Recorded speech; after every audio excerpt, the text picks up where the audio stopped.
الان که تولید محتوا با استفاده از موبایل داره اتفاق میفته و بیشتر محتواها به صورت شورت فرم کانتنت یا ویدیوهای کوتاه هستن، میبینین که بیشتر ویدیوها به شکل عمودی گرفته میشن و یا تصویر یا کادری که دارن به صورت عمودیه. اما به نظر تو این کار درسته و گرفتن تصویر عمودی اصلا کار منطقیه؟ تو وهله اول آره، انگار که چون تصاویر باید به صورت عمودی نشون داده بشن، انگار که باید به صورت عمودی هم گرفته بشن. اما به نظر من یکی از اشتباه ترین کاراست. پلتفرمایی مثل اینستاگرام که ریلز رو دارن و یا یوتیوب که شورت رو داره و یا تیک تاک ویدیوهای خیلی کوتاه و فان و در واقع سرگرم کننده به صورت عمودی هستن، ازمون میخوان که تصاویر عمودی بگیریم. اما برای فضایی که مثل یوتیوب باشه و ویدیوها به صورت لانگ فرم کانتنت باشن، نیازه که شما ویدیوها رو به صورت افقی بگیرید و احتمالاً دچار دوگانگی میشین که چجوری این کارو بکنن و شاید یه سریا بخوان هم ویدیو بلند داشته باشن و هم ویدیوی کوتاه. برای همین تو این ویدیو میخوام بهتون یاد بدم که با استفاده از یه دونه دوربین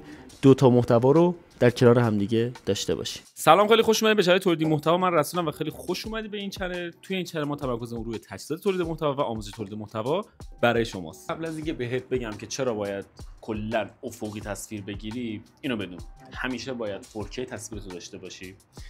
یه فضای ذخیره‌سازی خیلی خوب باید داشته باشی که تصویرهای 4K افقی که کاملا بزرگ هستن رو توشون بتونی ذخیره‌سازی کنی. دلیلی که میگم باید فضای ذخیره‌سازی خیلی خوبی داشته باشی سر اینه که حافظه کلا دوربینا و ویدیوهایی که داری میگیری، چون حجم خیلی زیادی از ما میگیره ویدیوهای 4K، نیاز دارین که این فایل‌ها رو کاملا ذخیره‌سازی کنی که در نهایت آخرش شما یک بخش جدا از همون ویدیوهای 4K افقیتون داشته باشید. و در نهایت برای آخرش نیاز داری که یه ادیت کوچولو بزنی.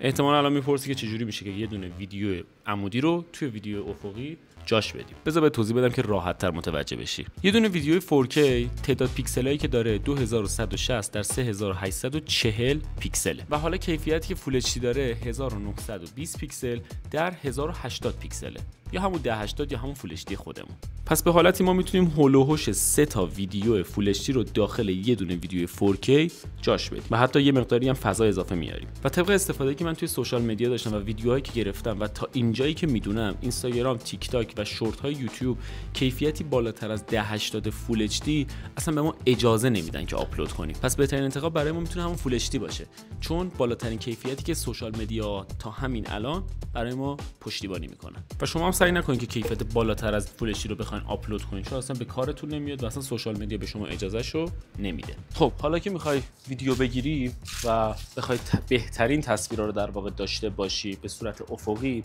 نیاز داره که گوشه های کادر نباشی و دقیقاً وسط تصویرت باشی، حالا چه خودت چه سوژت. و برای اینکه بخوای این کارو به بهترین نحو انجام بدی، خیلی راحت میتونی با استفاده از گریدی که داخل خود دوربینا وجود داره، یه دونه گرید 3x3 توی تصویرت ایجاد کنی و دقیقاً توی ستای وسطی قرار بگیری. و جدا از این مسئله، شما میتونید با استفاده از لنزهای واید این موضوع رو کنترل کنین تا بخواید تصویر بزرگتری داشته باشین و خودتون رو بهتر داخل وسط تصویرتون نگه دارید. و کلا نکته اصلیش همینه که شما دقیقاً وسط تصویر قرار بگیرید. هر چقدر بیشتر به حاشیه‌ها نزدیکتر بشین، باعث میشه که یک مقداری کشش تصویرتون بیشتر بشه. مثل همینجا که هر چقدر من به گوشه ها نزدیکتر میشم، کشیدگی بیشتره، اما وقتی که میام وسط تصویرم کاملا صافم و اگر همون وسطم بمونم به بهترین نحو میتونم تصویرم رو نگه دارم. اگه بخوام این نکته‌ای هم بگم راجع به همون کادر بندیتون، شما اگر تصویرتون رو دقیقاً به 3 بخش تقسیم کنید، دقیقاً توی بخش وسط وقتی قرار میگیرین کمترین کشیدگی توی همه لنزها وجود داره. چه بخوایم با موبایلتون فیلم برداری کنین، چه بخوایم با استفاده از دوربین و لنزهای مختلف تصویر برداری کنین، همیشه وسط تصویر و طراحی که کلاً لنزها دارن به شکلی که وسط تصویر همیشه به صافترین شکل در واقع تصویرتون رو نشون میده. و اگر قانون 1/3 رو رعایت کنین و وسط تصویر قرار بگیرین، کلا به بهترین نحو صاف توی تصویر وجود داره. حالا به نظرتون چرا ما باید اصلا تصویر افقی بگیریم؟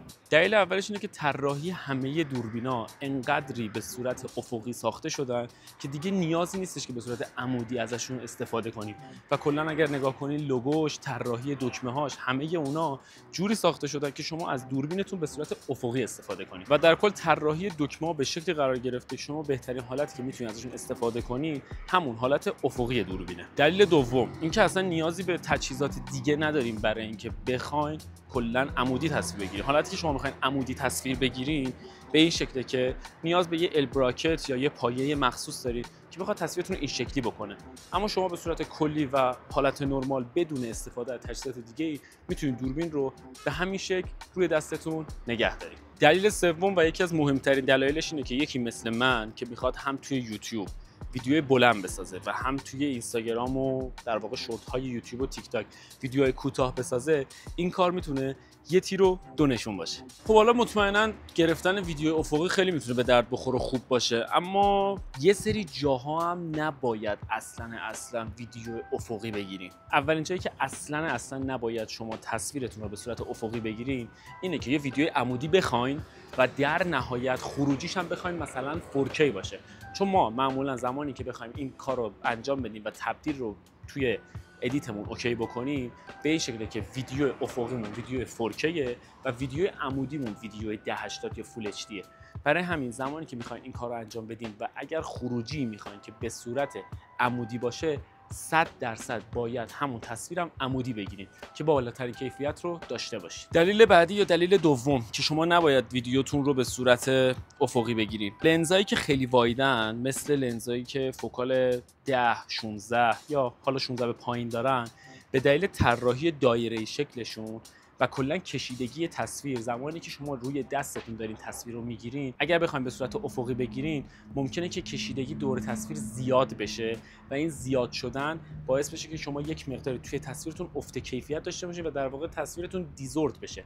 برای همین تو این مواقع هم سعی کنید که ویدیوهاتون رو همونجوری عمودی بگیرید و کلا به خاطر همون طراحی که لنزا دارن شما باید حواستون به ویگنت دور تصویر و در واقع کشیدگی دور تصویرتون باشه که حالا هر موقع که کات بندیتون رو انجام دادید مطمئن بشین که بهترین تصویر رو دارین خروجی میگیرید. در کل من پیشنهادم اینه که زمانی که میخواین تولید محتوا رو انجام بدین و توی 2 تا پلتفرم دارین تولید محتوا انجام میدین بهترین حالتش اینه که ویدیوتون رو هم به صورت افقی و هم به صورت عمودی داشته باشین. با این کار با یه دونه تیر 2 تا نشونه رو دارین، چون شما میتونین هم برای محتوای بلندتون و هم برای محتوای کوتاهتون تولید محتوا داشته باشین و کلا نیاز به یه دونه دوربین و یه دونه لنز دارین. و حالا احتمالاً براتون سوالم میشه که با موبایل میتونین این کارو انجام بدین یا نه؟ آره، با موبایل هم دقیقاً میشه همین کارو انجام داد.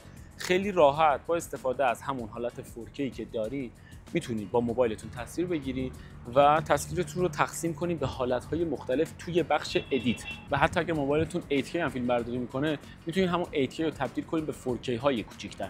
اما توی سوشال مدیاها هیچ کدومشون به کار نمیاد و کلا استفاده نمیشه. اما این نکته رو فراموش نکنید که هر چقدر سنسور دوربینتون بزرگتر باشه شما تصویر بهتر و کوالیتی بهتری دارید و هر چقدر که سنسورتون کوچیک‌تر مثل موبایل‌های مختلف باشه باعث میشه که زمانی که شما تصویرتون رو کوچیک بکنید و تبدیلش کنید به 1080 یا همون کراپ رو داخل تصویرتون ایجاد کنید یک مقداری توی کیفیت تصویرتون تاثیر میذاره و مطمئنا افت کیفیت رو بیشتر توی موبایل احساس می‌کنید. ممنون که تا آخر ویدیو همراه من بودین. امیدوارم که تولید محتوا رو هر چه زودتر شروع کنین و اگر سوالی راجع به این سبک محتواها داشتین حتما توی کامنت ازم بپرسید. مرسی، خداحافظ.